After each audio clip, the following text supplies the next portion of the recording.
Hello friends, कैसे हो? आपका स्वागत है संस्थानम बाय गौरव सर यूट्यूब चैनल पर। आज हम डिस्कस करेंगे मुस्लिमों ने कैसे भारत पर अपना प्रभुत्व जमाया, मुस्लिमों ने भारत पर कैसे आक्रमण किया। आज हम इन सब के बारे में डिस्कस करेंगे। ये क्वेश्चंस बहुत इंपॉर्टेंट है जो आरओ में आते हैं, और आरओ ही नहीं, यूपीएससी प्री के लिए भी ये सबसे ज़्यादा इंपॉर्टेंट क्वेश्चन है। आइए देखते हैं कौन से क्वेश्चन है वे। देखिए, सबसे पहला क्वेश्चन क्या है? भारत पर पहला मुस्लिम आक्रमणकारी कौन था? भारत पर पहला मुस्लिम आक्रमणकारी कौन था? देखिए, मुस्लिम इन्वेडर, फर्स्ट मुस्लिम इन्वेडर कौन था? मोहम्मद बिन कासिम। मोहम्मद बिन कासिम भारत पर पहला मुस्लिम आक्रमणकारी था। इसने कब किया था?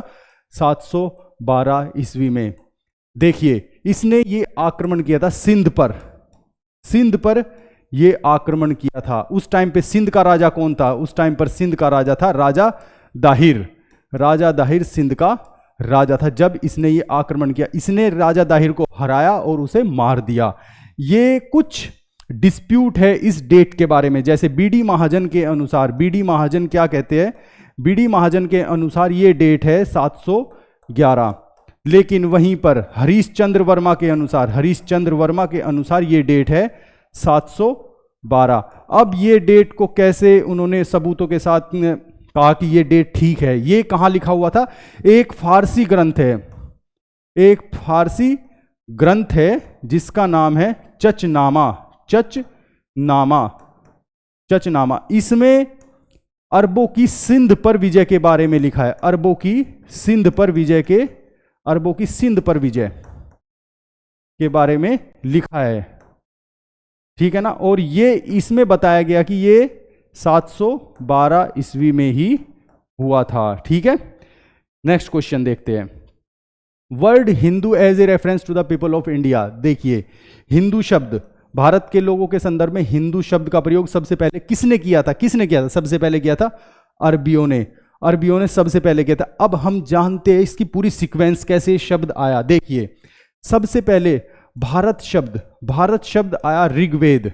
ऋग्वेद में, अगर हम ऋग्वेद की बात करें, ऋग्वेद में सप्त सिंधु को, सप्त सिंधु को भारत के रेफरेंस के रूप में यूज किया जाता था। सप्त सिंधु को भारत के रेफरेंस के रूप में यूज किया जाता था। फिर दूसरा, ऋग्वेद में ही बताया गया है कि उस टाइम पर हमारे देश में एक ट्राइब रहती थी जिसका नाम भारत था। भारत ट्राइब, ट्राइब जो थी उसका नाम भारत था, ठीक है। उसके नाम पर हमारे देश का नाम भारत पड़ा। फिर तीसरा, ट्रेडिशनली जो हम मानते हैं, दुष्यंत के बड़े पुत्र, उनका नाम भी भारत था। दुष्यंत पुत्र, दुष्यंत के जो पुत्र थे उनका नाम भी भारत था, ठीक है। उनका नाम भी भारत था, यह माना जाता है, ऐसा माना जाता है। और कुछ स्कॉलर्स यहां तक मानते हैं कि ऋषभनाथ के जो सबसे बड़े बेटे थे, ऋषभनाथ के सबसे बड़े बेटे, ऋषभनाथ के सबसे बड़े बेटे, एल्डेस्ट सन, उनका नाम भी भारत था, ठीक है। कुछ लोग यहां तक मानते हैं। और ईरानी लोग क्या कहते थे? ईरानी लोग हिंदुस्तान कहते थे। ईरानी लोग, हमें ईरानियों के अनुसार ईरानी लोग क्या कहते थे? हिंदुस्तान, ठीक है। ईरानी लोग हिंदुस्तान कहते थे। वहीं पर अगर बात करें यूनानियों की, यूनानी लोग, ग्रीक लोग क्या कहते थे? यूनानी लोग कहते थे हमें इंडिया, ये हमें इंडिया कहते थे। क्योंकि ये हिंदुस्तान क्यों कहते थे, ये इंडिया क्यों कहते? क्योंकि हमारा देश सिंधु नदी के पास था, इसलिए वे सही से बोल नहीं पाते थे, प्रोनाउंस सही से कर नहीं पाते थे, इसलिए वे, कोई हिंदू बोलता था, कोई हिंदुस्तान, कोई इंडिया। इस नदी के नाम से हमारे देश को जाना जाता था। वहीं पर अगर हम बात करें हिंदू शब्द आया कहां से? ये सबसे पहले अरबियों ने दिया था, सिंधु नदी के रेफरेंस के रूप में हिंदू शब्द अरब वासियों ने दिया था। अरब वासियों ने सबसे पहले बताया था हिंदू शब्द। हिंदू शब्द अरब वासियों का दिया हुआ शब्द है, ठीक है। नेक्स्ट क्वेश्चन देख लेते हैं। Which one of the following statement is correct? Mohammad Ghazni invaded India 17 times. He wanted to establish a permanent Muslim empire in India. देखिए, मोहम्मद गजनी ने भारत पर 17 बार आक्रमण किया। वह भारत में एक स्थायी मुस्लिम साम्राज्य स्थापित करना चाहता है। देखिए, उसने 17 टाइम्स आक्रमण किया, ये बिल्कुल करेक्ट है, बिल्कुल करेक्ट है। लेकिन वह भारत में एक स्थायी मुस्लिम साम्राज्य स्थापित करना चाहता था, ये गलत है। देखिए पहले क्या होता था, जो भी भारत आता था वो सिर्फ भारत को लूटने के लिए आता, क्योंकि भारत के पास काफ़ी धन था, काफ़ी धन था। उन्हें सोने की चिड़िया ऐसे ही नहीं कहा जाता था, बहुत धन था। लेकिन ये सब आते थे, लूटते थे और अपने घर चले जाते थे। इसी तरह का मोहम्मद गजनी था, मोहम्मद गजनी ने भी यही किया। देखिए मोहम्मद गजनी के बारे में हम थोड़ा डिस्कस कर लेते हैं। मोहम्मद गजनी, गजनी डायनेस्टी का ये रूलर रहा था, गजनी डायनेस्टी का, गजनी डायनेस्टी का, गजनी वंश का ये रूलर रहा था, ठीक है। और इसे गजनी डायनेस्टी की स्थापना किसने की थी? अल्पतगीन ने इसकी डायनेस्टी की। इसे यामिनी डायनेस्टी भी कहा जाता है, यामिनी, इसे यामिनी वंश भी कहा जाता है, यामिनी वंश के नाम से भी गजनी डायनेस्टी को जाना जाता है, ठीक है ना। तो इसका रूलर रहा था उस टाइम पे गजनी आया था सर हेनरी इलियट के अनुसार, सर हेनरी इलियट। क्योंकि कोई भी फैक्ट अगर हो तो किसी के अनुसार कहां से हमें पता चला, ये जानना बहुत जरूरी है। सर हेनरी इलियट के अनुसार मोहम्मद गजनी ने भारत पर 17 बार आक्रमण किया था। मोहम्मद गजनी ने भारत पर 17 बार 17 टाइम्स आक्रमण किया था, ठीक है ना। जब सोमनाथ मंदिर पर 8 जनवरी 1026 सोमनाथ टेम्पल, सोमनाथ मंदिर पर आक्रमण किया था 8 जनवरी 1026। उस टाइम पर जो गुजरात का राजा था, जो चालुक्य वंश से था, चालुक्य डायनेस्टी का था, गुजरात का राजा जो था चालुक्य डायनेस्टी से गुजरात का राजा था। उस टाइम पे महमूद गजनी ने आक्रमण किया। कौन था? भीमदेव फर्स्ट। उस टाइम पे भीमदेव फर्स्ट था, गुजरात का राजा भीमदेव फर्स्ट, ध्यान रखना, भीमदेव फर्स्ट, ये क्वेश्चन आ जाता है। और ये चालुक्य डायनेस्टी का था, इसका पूरा नाम था भीमदेव सोलंकी, ठीक है ना। और ये चालुक्य डायनेस्टी का था। उस टाइम पे इसने सोमनाथ मंदिर पर आक्रमण किया था, उस टाइम पे किया था इसने सोमनाथ मंदिर पर आक्रमण, ठीक है ना। नेक्स्ट क्वेश्चन देख लेते हैं। The famous historian who visited India with Mohammad Ghazni के साथ कौन कौन से हिस्टोरियन, मतलब जो प्रसिद्ध इतिहासकार था जो गजनी के साथ भारत का दौरा किया। देखिए गजनी के साथ बहुत सारे इतिहासकार थे जो भारत आए, उनमें सबसे पहला और सबसे बड़ा नाम है उतबी का। उतबी जो था ये इसका कोर्ट हिस्टोरियन भी था, दरबारी इतिहासकार था, दरबारी इतिहासकार, ध्यान रखना, दरबारी इतिहासकार था ये उतबी इसका दरबारी इतिहासकार था जो महमूद गजनी के साथ भारत आया था। उतबी भी उनमें से एक है, लेकिन मैं बताऊंगा इस जो ऑप्शन दिया है इनमें कौन सा है। उनमें है अल बरूनी। अब उतबी की हम किताबें देख लेते हैं। उतबी ने बहुत सारी बुक्स लिखे, जैसे किताब उल यामिनी, तारीख यामिनी, ये बहुत इंपॉर्टेंट बुक्स है इसकी। देखिए उतबी की किताब उल यामिनी।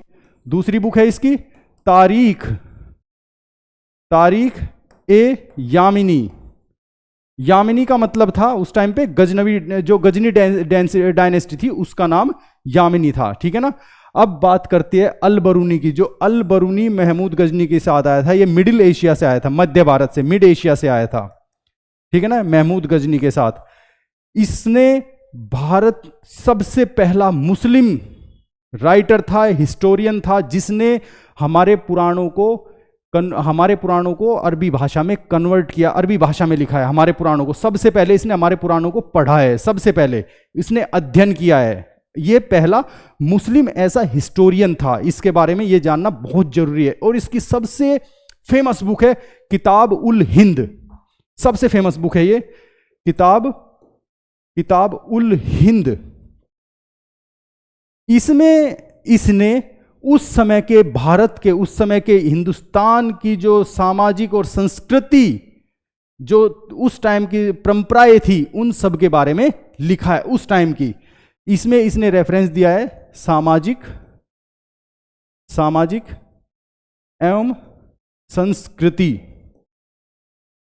संस्कृति तत्कालीन भारत की, तत्कालीन भारत की, तत्कालीन भारत की, ठीक है ना, ये याद रखना, तत्कालीन भारत की सामाजिक और संस्कृति के बारे में इसने लिखा है। और ये पहला मुस्लिम था अल-बरूनी जिसने पुराणों का अध्ययन किया है, जिसने पुराणों का अध्ययन किया है, पहला मुस्लिम था, याद रखना ये, ठीक है ना।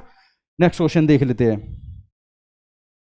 Who among the following issued silver coins with Sanskrit legend on one side, निम्नलिखित में से किसने एक तरफ संस्कृत मुद्रा लेख वाले चांदी के सिक्के जारी किए? देखिए, शेरशाह, मोहम्मद बिन कासिम, महमूद गजनी, अकबर।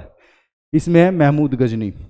महमूद गजनी ने वे सिक्के जारी किए थे, चांदी के सिक्के जारी किए थे। पहले तो इंपॉर्टेंट क्वेश्चन ये हो गया, महमूद गजनी ने, ठीक है ना। और उस पे एक साइड में अरबी भाषा में मुद्रा लेख थी, one side and other side, एक साइड में अरबी भाषा में थी, अरबी भाषा में थी, और दूसरी साइड में संस्कृत में थी, संस्कृत भाषा में दूसरी साइड में मुद्रा लेख लिखे हुए थे, ठीक है ना। नेक्स्ट क्वेश्चन देख लेते हैं। वो defeated Mohammad Ghori for the first time, ये बहुत इंपॉर्टेंट क्वेश्चन है। देखिए, मोहम्मद गोरी को पहली बार किसने हराया? देखिए, मोहम्मद गोरी बहुत बार भारत आया। उन सब का, तुर्कियों का जो मेन उद्देश्य था भारत में अपना साम्राज्य स्थापित करना, तुर्कियों का मेन उद्देश्य था अपना भारत में साम्राज्य स्थापित करना। वो आया, वो भारत में आता गया, लेकिन उसे कामयाबी नहीं मिली। मोहम्मद गोरी को कामयाबी नहीं, लेकिन 1075 में, जब 1000 मोहम्मद गोरी 1175 में जब भारत आया, 1175 में भारत आया, तो उसने सबसे पहले मुल्तान पर आक्रमण किया। 1175 में भारत आते उसने सबसे पहले मुल्तान पर आक्रमण किया। अभी तक वो नॉर्थ इंडिया में मुल्तान पर आक्रमण किया, ठीक है ना, और वहां के राजा को हरा दिया, और इस तरह से मुल्तान पर उसने कब्जा किया।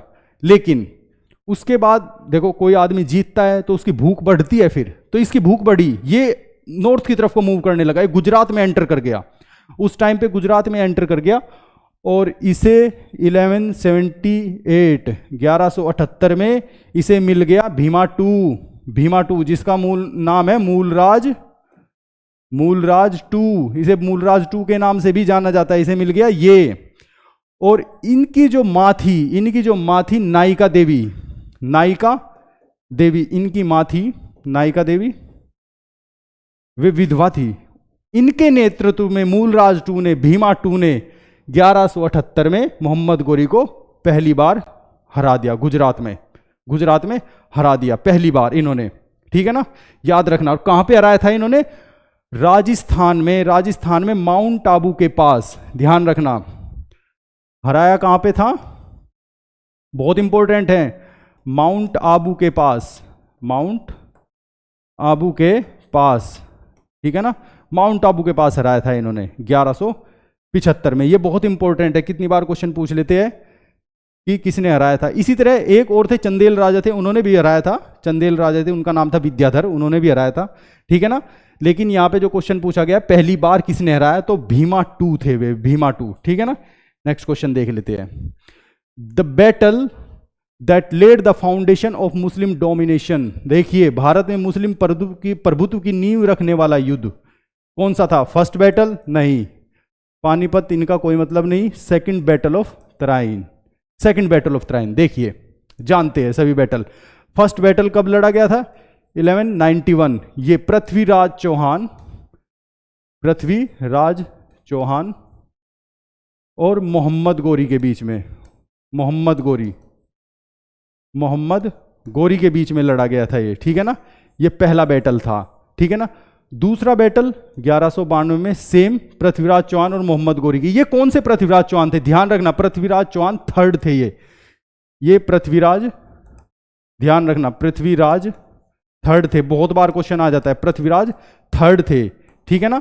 इन दोनों के बीच में ये लड़ा गया था, लेकिन वहां पर दूसरे बैटल में पृथ्वीराज चौहान जो थे मोहम्मद गोरी से हार गए थे।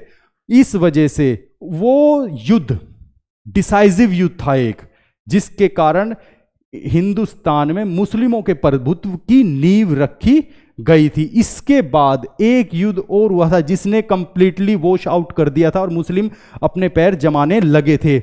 दूसरा युद्ध हुआ था 1194 में। 1194 में यहां पर कन्नौज के राजा गढ़वाल राजा थे। कन्नौज के राजा गढ़वाल राजा जयचंद और मोहम्मद गोरी, इन दोनों के बीच में युद्ध होता है और यहां पर राजा जयचंद हार जाते हैं। राजा जयचंद को हरा दिया जाता है। ये युद्ध किस नाम से जाना जाता है?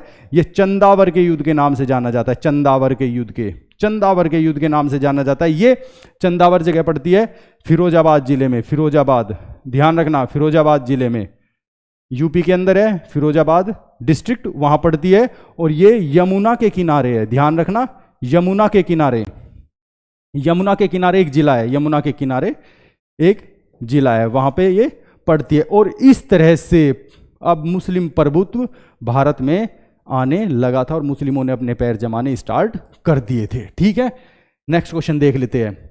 Coins of each Muslim ruler bear an image of Devi Lakshmi. देखिए, देवी लक्ष्मी की इमेज ये मोहम्मद गोरी ने ये सिक्के जारी किए थे। मोहम्मद गोरी ने किसी मुस्लिम शासक के सिक्कों पर देवी लक्ष्मी की छवि अंकित है, वे है मोहम्मद गोरी। देखिए, इसके ये सिक्का है, ये सिक्का एक साइड पर देवी लक्ष्मी थी, एक साइड पर देवी लक्ष्मी और दूसरी साइड पर कलमा लिखा हुआ था।